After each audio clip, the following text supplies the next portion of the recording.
McCarthy back with the Dallas Cowboys, and boy, oh boy, Huge. did not think that would happen. But you know what? Here's what this tells me. This tells me that Jerry doesn't care about winning. He cares about money and his ego.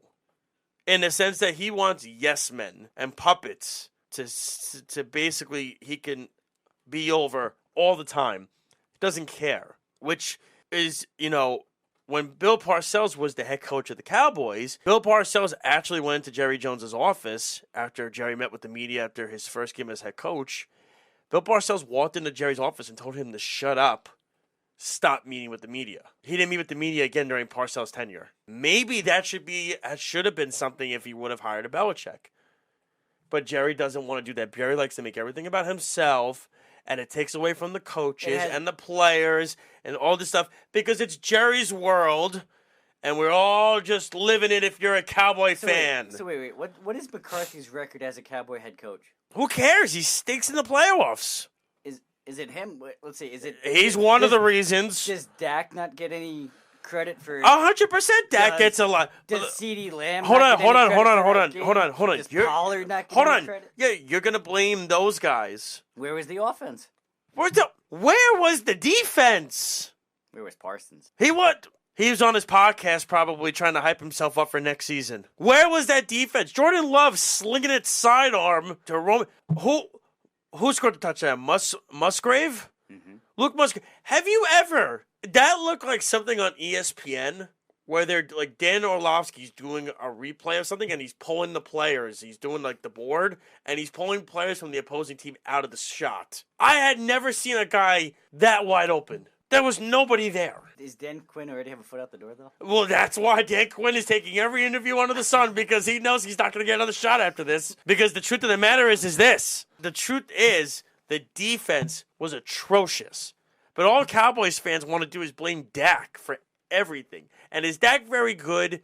He's a okay quarterback. He's pretty good. How many picks? They threw 2. Oh, and one was a pick 6? Let me ask you, how many touchdowns did the defense give up? 5? More than 2. And by the way, did I not say that this defense was not going to be able to contain the Packers offense? And by the way, their number one receiver, Christian Watson, I don't even think had a catch in the game. But let's also think about, too, that Dallas defense was not the same after Diggs went out.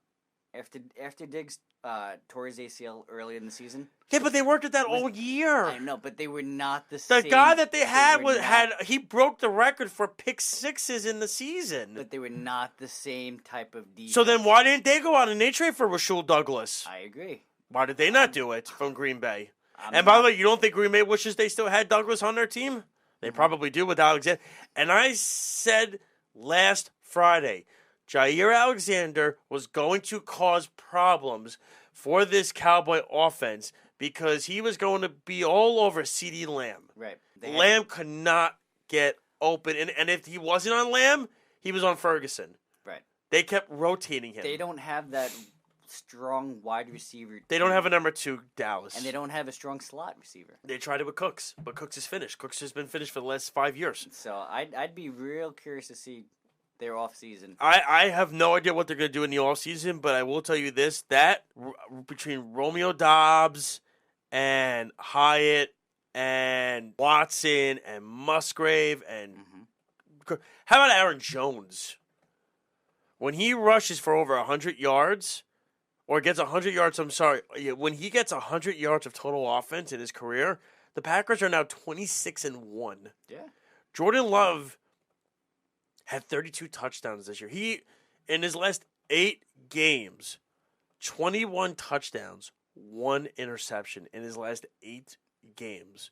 Played 21 down the touchdowns. stretch. Absolutely. And this is where, and we're going to get into it with them in a second, but the truth of the matter is this.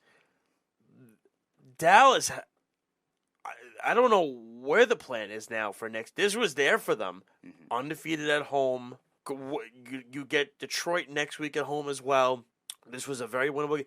I said this was the worst that could have happened. Just losing to Green Bay. Right. To losing to McCarthy's former team is the worst thing. They got lambasted in this game. They were down 27-0 at one point.